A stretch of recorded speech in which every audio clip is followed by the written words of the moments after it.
Gracias por estar de nuevo con nosotros.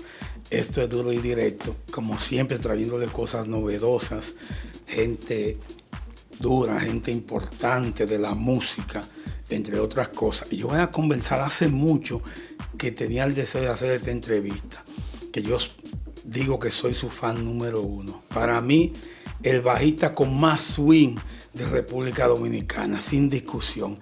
Y cuando tú piensas en Fernando Villalona, indiscutiblemente, por ejemplo, en el caso mío, pienso en Fernando, en todos esos temas que pegó y todo, y yo lo pienso en él paralelamente. Y ustedes van a ver por qué. No solo tocó con Fernando muchos años y todavía sigue siendo aliado de Fernando, sino que ha tocado con muchos grupos importantes. Vamos a ver la historia de este gran ser humano, gran profesional, que es Nelson Tavares.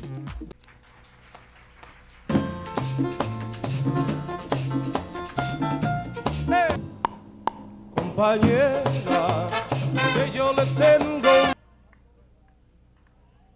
tabaco y ron. Tabaco, tu jamaquita, Juanita, en tu jamaquita. para yo vivir conforme, me voy.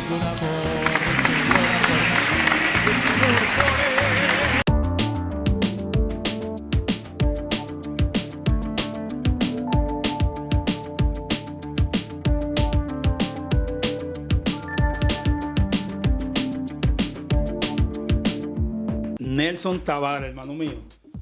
Un placer. ¿Cómo va todo? Un placer finalmente juntarnos. Sí, la cosa, yo siempre digo, y mucha gente dice, lo que creemos en Dios, que todo es cuando Dios quiere, cuando Así es. se dan las condiciones. Y aquí estamos, hermano mío. Así es, aquí estamos para el bienestar de todos toda tu audiencia. Claro, ¿verdad? ¿cómo te sientes, Nelson? Gracias a Dios me siento muy bien. Dios me ha permitido llegar a esta edad en completa salud. Y digo en completa salud porque, gracias a Dios... Pon un poquito el micrófono un chin más. No te apures, déjame. Ok. Ahí está. Y digo en completa salud porque así nos sentimos. Claro. Gracias a Dios. Es decir que bendecido. Claro. Nelson, ¿cómo tú comienzas la música realmente? ¿Cómo fue que te inclinaste y dijiste, bueno, quiero tocar esto, quiero hacer? ¿Cómo fue tu comienzo? Bueno, mira, yo creo, podré estar equivocado, pero yo creo que el músico nace músico. Claro. Nace músico porque la música no es como muchas carreras que tú puedes estudiar medicina, tú puedes estudiar ingeniería, pero para ser músico tú tienes que nacer con esa vena, Tienes esa que tener vocación. talento primero. Tienes que tener el talento. Sí. Yo creo que sí, modestamente. Y yo digo que el mío, por ejemplo, viene de mi papá. Mi papá era guitarrista y lo que siempre tocó fue música ranchera. Él, de hecho, en los años 50 era parte de un mariachi en Santo Domingo que tocaba en lo que era La Voz Dominicana, que ahora es Radio Televisión Dominicana, sí, o sí. Ser TV. Sí. Y en los años 50 él era parte de un mariachi que tocaba fijamente en La Voz Dominicana. O sea, de ahí viene tu vena artística. Ahí tu madre no tocaba No, ningún- fíjate que no, mamá no tocaba nada y parece mentira, ninguna de las hermanas mías, excepto una que le gustaba cantar, pero a nivel de la casa, ¿no? Ok. Y Ninguna se acompañar a mi inclinaba papá. por la música. Pero el único que sacó esa venita fui yo, afortunadamente para mí. Y ahí comienza a tocar profesionalmente con qué grupo. Bueno, mira qué curiosidad, ¿no? Estando en esa época el grupo Los Hijos del Rey, el grupo juvenil, el grupo del momento, Sí. en los años, mediados de los años 70, a finales de los 70, bueno, ese grupo se formó como en el 74, creo, 75, bueno. Ya estaba Fernando ahí. Claro, Fernando y los Kenton eran la figura principal. El amigo mío Abarúa, que nos conocemos desde La Vega, me invita a una fiesta de calle que ellos están tocando. Tú sabes que se usaba tocar en las fiestas en la calle todavía, Claro, en los claro. años 80, Sí, y qué sé sí. yo, y los 70. Y él me invita a una fiesta que ellos van a tocar, Los Hijos del Rey, en Villa Francisca. Yo vivía cerca de Villa Francisca y en San Carlos. Bueno, y él me invita y yo voy. Yo como muchacho que está comenzando, la fiebre, ya yo me sabía todos los temas de los Hijos del Rey. Claro, porque ese era el grupo del momento. Claro, sí, sí. Y cuando yo llego a la fiesta... ¿Esa fue la primera vez que tuviste a Fernando? Esa fue la primera vez que yo voy a Fernando y a ¿Cuál los fue tu Hijos del Rey. impresión cuando tú lo viste Ah, ahí? no, imagínate, era el grupo más pegado. Eso para mí, una impresión. ¿Te imaginaste en ese, perdón, un paréntesis, en ese momento, tú viendo a Fernando ahí tocando por primera vez, te pasó por la mente, yo quisiera tocar con Fernando algún día yo voy a estar tocando ahí? ¿Te pasó por la mente? Claro, naturalmente. Los Hijos del Rey, acuérdate que en esa época, más que el nombre de Fernando, eran los Hijos del Rey, porque ese era el nombre. Ese era lo que estaba Fernando proyectando, todavía sí. no había despegado como figura principal. Correcto. Que luego tuvo con su orquesta. Sí. Bueno, en ese momento, entonces, mira qué curiosidad, mi amigo, que era saxofonista del grupo Los Hijos del Rey y violinista, aquel que hizo ese solo muy bonito en una charanga, Abarúa. Sí, yo recuerdo. Bien. Sí, yo recuerdo. Abarúa me invita a subir y me dice, canalla, que así nos decíamos a manera de broma, Ajá. ¿usted se atreve a tocar un tema? Digo, claro que sí. Entonces le dice a Fernando, Fernando, permite al canalla que toque un tema. Dice, oh, pero claro, ¿cuál tú tocas? Y yo le dije, yo de atrevido, porque me sabía todos los temas, digo, no, cualquiera del álbum. Bueno, entonces pues arrancó con un tema, no recuerdo si era Santo Domingo o Barahona, eran uno de esos Estaban éxitos. todos pegados. Estaban todos pegados. Sí. Bueno, cuando yo tocó ese tema, ellos quedaron como, diría yo, impresionados, que este muchacho viene y de repente toca este tema como si... Pero claro, yo lo tenía preparado porque yo... Ya se lo sabía. Me lo ya sabía, tú lo había seguíamos. practicado. Pero bueno, ¿qué pasa? Que no pasó nada ahí más que esa intervención, pero Quedaste bien ahí. quedé bien, afortunadamente. Pero tiempo después, no recuerdo cuántos meses después, se abre la oportunidad de que se va el bajista de Los Hijos del Rey y me llaman a audicionar. A mí, a otro bajista, tremendo bajista, Joe Nicolás. Ah, yo en Nicolás. Efectivamente, Joe Nicolás, mucho más preparado que yo y más fogueado que yo, él fue que escogieron. Perfecta selección hicieron. Pero ¿qué pasa? Que en ese mismo momento me llaman, ese mismo día, me llaman los Kenton y Bonnie y me dicen, tranquilo, que te queremos para un proyecto que nosotros vamos a hacer. Ya ellos estaban, ya ese era el Ellos momento me en vieron. que estaban pensando en dividirse ellos. Bueno, sí. Porque estaban los hijos del rey, pero después entonces los Kenton estaban ahí en ese momento. también. Claro. Entonces ellos estaban pensando ya, bueno, vamos a tener que dejar a Fernando, vamos a ir nosotros con Bonnie Cepeda y los Kenton. Ya Esa era la ellos idea. tenían en su mente el proyecto Bonnie con Con Kenton. Kenton ya. Eso Y fue bueno, un boom también. ahí me jalan y me dicen, tranquilo, no te desanimes, que nosotros venimos con un proyecto. ¿Cuál de ellos te contactó ahí? Bonnie y Tito. Ok. Creo que ellos eran realmente los líderes. cabecillas, los líderes de ese proyecto. Y bueno, entonces, pero déjame acompañarte, ¿verdad? Pero para claro. que no. ¿Verdad Claro que sí? claro que sí. Está bueno ese trabajo. ¿Verdad que sí? Bueno, entonces, me dicen, pues mira, tranquilo. Que no. Y efectivamente, días después, semanas o meses, comenzamos a ensayar. Yo fui, conjuntamente con ellos, fundador del grupo Bonnie con Kenton. Y digo fundador porque yo surgí con ellos. Sí, tú saliste, Yo surgí. cuando ellos salieron, tú saliste Cuando el con grupo ellos. comenzó a formarse, yo estaba ahí. Ok. Había muchos músicos buenos, destacados, músicos que están todavía tocando, como Johnny Chocolate. Tremendo. No, esa percusionista. todos eran buenos. Y Porque para estar en ese Julio grupo, Figueroa. Y bueno, músicos buenos todos, músicos, tú sabes, Sí. buenos músicos. Y bueno, esa fue mi primera experiencia con un grupo ya A que ese llegó a nivel, ser pues. famoso. Ok. Porque ellos eran famosos ya como figuras, pero ahora eran famosos con su grupo, con su nombre, Bonnie con Kenton. Claro. Estamos hablando de Bonnie Cepeda y los Kenton. Sí. Ya sí. te puedes imaginar. Pero Nelson, ese grupo Bonnie con Kenton no tuvo tanto tiempo. ¿Qué tiempo tú tuviste primero? ¿Qué tiempo tú tuviste Yo con ellos? tuve con el grupo desde 2 años, 78, 80.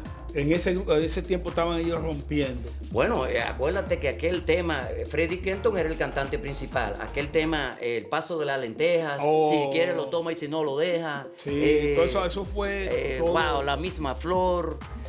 Todos esos éxitos, temas buenísimos. Y entonces, ¿cómo llega de ahí? Entonces, ¿dónde tú vas y cómo? Bueno, pasan 2 años ahí y no me acuerdo por qué situación o qué, pues salí del grupo. No recuerdo ahora mismo qué pasó. La cuestión es que entonces quedo ahí, digamos, vacante, ¿no? No estoy tocando con nadie. Y Bonnie Cepeda, que ya había salido de los Kenton, me llama para tocar en un proyecto que él tenía, pero solo para tocar televisión en un programa que había salido en esa época, que se transmitía por Raitel.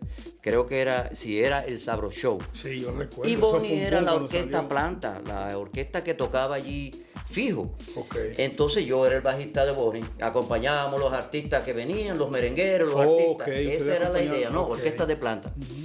Pero un día, a sorpresa mía, se me aparece a mi casa nada más y nada menos que Bonnie Cepeda con Fernando Villalona. ¡Wow! ¡Qué chulo! Oiga eso, qué sorpresa para mí. Y me dicen, bueno, mira... pero ellos se habían separado, pero ellos andaban pero claro, claro. Y quizá Bonnie les recomendó, le dijo, aquí hay, vamos a buscar a fulano. Eso fue. Y se aparecieron a tu casa. ¿Cuál fue tu impresión cuando tú viste a Fernando y a Bonnie Cepeda ahí? Imagínate. Increíble, ¿no? Sorprendido de que estas dos figuras llegaran a mi humilde casa, ¿verdad? A buscarme. Y bueno, claro, con mucho gusto yo acepté. ¿Y qué te dicen? ¿Qué te dice? No. ¿Cuál de ellos te dijo, mira, ven, queremos que tú vengas? ¿Era para la orquesta de Fernando? Era para la orquesta de Fernando. ¿Y cuál de ellos te habló? ¿Fernando o Bonnie? Bueno, los dos. Yo recuerdo que Bonnie me dijo, mira, Nelson, como tú sabrás, nosotros apenas estamos tocando en este lugar, en el canal, y por el momento no pienso salir. Y Fernando te necesita un bajista, y yo le he recomendado que tú eres el hombre. Él te ha visto y él quiere que tú seas. Digo, wow, para mí un placer. Y ahí comienza... ¿No pensaste nada? Dije, no, espérate, ¿cuánto me van a pagar? ¿Cómo es la vuelta? En esa ¿Tú lo que época, pensaste ahí, me voy con...? No, pero claro, acuérdate que en primer lugar estábamos en la época de los 20. Estábamos Muchachones que lo que pensaban era en tocar y estar en el figureo, sí. Tú sabes, el medio, la televisión, las chicas, la fama. Es natural, ¿no? Claro. Cuando uno comienza, todo el mundo comenzamos con eso, ilusión, y pasamos por ese proceso que es natural, y además uno lo vive, uno lo disfruta, porque realmente es parte del músico. Claro que sí. Así es. Entonces así llegamos a... Entonces ya, ¿qué tiempo después de eso, de esa visita, qué tiempo después ya tú estás tocando normal con Fernando? Yo no me acuerdo, pero eso fue de una vez. O sea, de una vez tú entraste al grupo. Comenzamos de una vez a ensayar. Me acuerdo que ensayábamos en casa de Fernando, que en esa época vivía... Dios mío, por allá por la 27, ¿cómo se llamaba él? Sánchez Quisqueya. Y bueno, ahí ensayábamos en casa de Fernando. Y bueno, lo que tocábamos eran todos esos temas ya que él había grabado. Él acababa de grabar su primera producción, que tenía Pato Robado, el Teorema de Pitágoras. Ya lo tenía grabado, fue su primera producción. Entonces, bueno, cuando yo comienzo a sentir esta música... tú sabes, me fui identificando con ella, tú sabes. Era la música del momento. Acuérdate, veníamos de esa revolución que hizo Wilfrido Vargas y que se la impregnó a los hijos del rey, y por tanto a Fernando, Bonnie, toda esa gente que estaban haciendo un nuevo merengue. Un merengue ya o sea, más, la tendencia en ese actualizado. momento, sí, claro, la tendencia en ese momento. Exactamente. Bueno, pues ahí comenzó todo. Ahí comienza ya la historia con Fernando Villalona. La primera etapa, porque fíjate que, como tú sabrás, yo he tenido varias etapas con Fernando. Esa fue la primera, que va desde el año 80 al 87. Esa es mi primera etapa. Ok, pero entonces, sí. Bueno, tú comienzas ahí, ya esa primera etapa.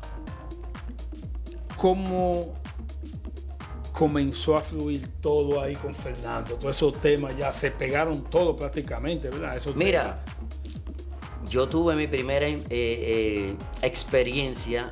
Bueno, la primera experiencia grabando ya yo la había tenido con los Kenton. Yo grabé el primer álbum de los Kenton. Por ahí anda la carátula. O sea, ya tú eres entonces un músico de grabación también. Sí, ya yo había tenido mi primera experiencia. Mi primer álbum como bajista ya yo lo había grabado con los Kenton, con Bonnie con Kenton. Bonnie con Kenton. Con Bonnie con Donde Kenton. están ellos, déjame ver, que están con un cosa rojo en el... Creo que sí, yo te voy a hacer llegar a la carátula.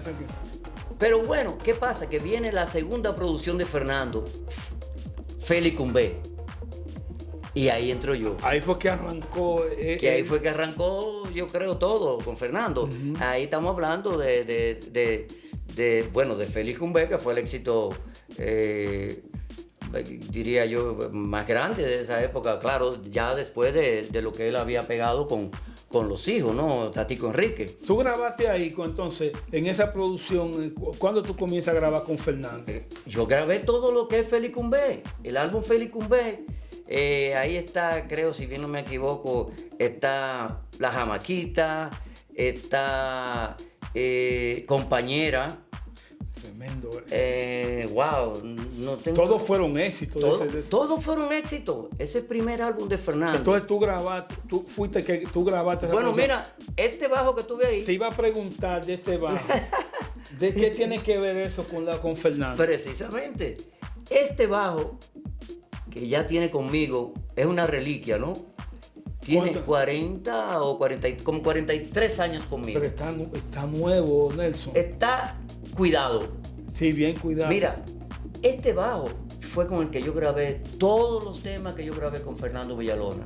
Este Fender Jazz Bass, que lo compré como a principios de los años 80, quizás era el año 80. Te iba a preguntar, ¿dónde lo compraste? Aquí en Nueva York. Aquí había un viaje, tú viniste. Sí, claro. Nosotros, acuérdate que nosotros hacíamos muchas giras acá. Nosotros veníamos mínimo 2 veces al año. Y en una de esas giras, aquí en la 48, habían 2 tiendas muy famosas, o 3, de música. En una de ellas compré yo este instrumento. ¿Cuánto te costó en ese momento? ¿Tú recuerdas? Mira, para mí era un dineral. Porque acuérdate que uno en esa época comenzando no ganaba lo que ya ganó más adelante. Claro. Me costó $500. Era mucho dinero. No, espérate. $500 en esa época. Bastante. Era un dinero. Pero entonces estamos hablando de que ese bajo era de lo más adelantado en ese momento. Bueno, mira lo que pasa. Este bajo, esa marca, el Fender, es un clásico. Todos los bajistas de todos los géneros americanos y de diferentes como países. La LP, más o menos, algo parecido. Bueno, lo que es la LP en la percusión. En la percusión. Ese es el Fender. Ese es un clásico. Todos los grandes bajistas, como uno que yo seguía en la música americana, James Jamerson, usaba un Fender. El Jazz Bass y el Precision son las marcas premium de esto. Entonces... Y entonces, Nelson, ok, tú comienzas, grabas todo eso con Fernando. Háblame de esa primera etapa con esa estrella de Fernando. Bueno, porque mira, Fernando estaba rolado y jovencito. Eso era una locura. Bueno, mira, acuérdate que estamos hablando de la época de oro, no solo del merengue. De toda la música, sí. De toda la música. La gente dice del merengue, pero era de toda la música. Y de todos los y no solo de la música, del arte en general. El arte, sí, del arte tienes en razón, todas partes. Tienes razón, del arte en general. Es decir, que era una época apropiada, ¿no? Entonces, el merengue, naturalmente, acuérdate que de ahí viene el nombre de los años dorados del merengue. Sí. Porque yo creo que ciertamente fue la época de más apogeo, de más producción, de más grupos, de que más artistas se destacaron. Y yo creo que es el merengue que se ha quedado como el clásico del merengue. Claro que sí. Yo creo que sí. Eso es como decir esos canciones de Camilo Sesto, de Julio Iglesias. Que también Sí. son de esa época. Sí. Por eso te digo que no fue solo el merengue. Si nos ponemos a pensar en todos esos artistas que surgieron en esa década, entre el 70 y el 80, entre la década del 70 y los 80, es lo que se ha quedado Claro. como clásico. Nelson, hay algo curioso en esto, Vamos a ver. en todo esto. Y cuando yo, por ejemplo, como toda esa juventud, comenzamos a ver a Fernando Villalona, yo digo, y por eso tenía tanto deseo de conversar contigo, porque yo digo que yo soy el fan número uno tuyo. Yo creo para mí, que seguí la época de oro del merengue, que tenía muchos amigos músicos, que no me perdía nada de eso. Yo, en mi opinión, no hay un bajista ya que tenga más sabor, más swing, No. más saoco que tú. ¿Qué tú piensas? ¿Cómo surge eso? Porque incluso hasta tú llevabas la música bailando de Fernando, tú llevabas con el ritmo, lo llevabas ahí. Y entonces yo no podía evitar ver a Fernando, pero era prácticamente la otra estrella al lado de Fernando, que era tú. ¿Cómo surge ese swing? Háblame de esa forma tuya de tocar, de bailar. ¿Tú entiendes que para mí, no sé? No me para mí pongan hay uno que apuro. tenga más swing. No me pongan Para apuro. mí. Mira.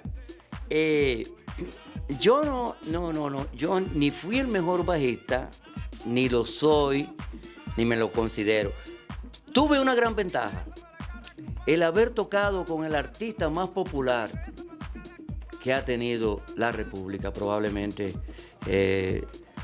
sacándole lo de a Johnny Ventura, Wilfrido Vargas. No hay nadie más querido que Pero que bueno, Fernando el Mayimbe Villalona. No hay duda de eso. es otra. Y yo tuve la suerte de estar ahí con él en su época más floreciente, diría yo, y todavía más, tuve la suerte de que él me permitió estar ahí, casi en el frente.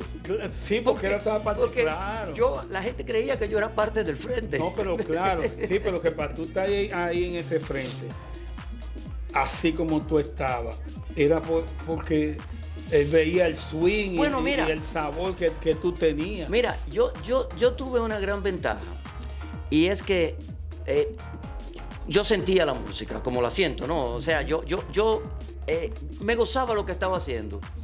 Y afortunadamente algo me permitía bailar, y todo eso hacía que el mismo Fernando hiciera coreografía conmigo. Y yo creo que eso también me dio mi puntito, porque entonces los camarógrafos me tiraban y decían los amigos míos de que lo del barrio, ven acá, pero ¿y cuánto tú le das al camarógrafo? Sí, dije, porque ese camarógrafo te da mucha cámara.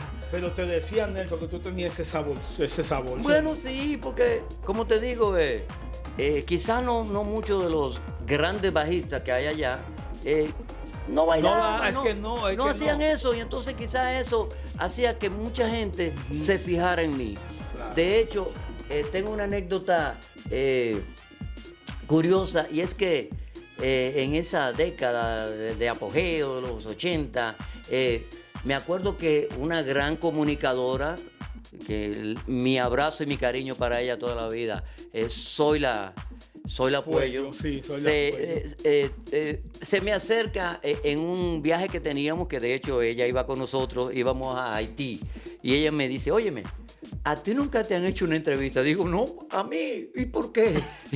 Dice ella, sí, yo te quiero hacer una entrevista. Óyeme, me hizo una entrevista, y la sorpresa mía es cuando yo veo el titular en el periódico. Ella escribía para una revista muy popular de farándula, y cuando sale eso, dije, Nelson Tavares, Mr. Sonrisa. Óyeme. Sí, porque hay que decir que no era que tú solamente el sabor que tenías, sino que esa sonrisa tuya era contagiosa. como- Y entonces, ¿y tú guardaste ese artículo? Lo tengo. Claro, es que para mí, imagínate, la primera vez que alguien escribe para mí, bueno, y la única, yo creo, que alguien hace un artículo. O sea, generalmente, acuérdate que eso es algo que se le hace a las figuras principales, a los cantantes. Claro. Pero a un simple bajista. La gente puede hacer la tarea. La gente puede hacer la tarea. Y si alguien encuentra un bajista que se vea con el sabor, que todavía tiene su swing, si lo encuentran, no te pongas esa. me dejan saber. Yo no lo he visto. Hay muchos. Hay muchos bajistas buenos, pero que tenga ese sabor. ¿Cómo fue esa época tuya con Fernando? ¿Cómo te trataba? ¿Cómo era? ¿Era muy aceitoso? ¿Era esto? Ya eso es historia. ¿Cómo era él? ¿Cómo te trataba? Mira, hasta el día de hoy, debo decir que Fernando siempre me ha tratado con un respeto y un cariño, óyeme, increíble.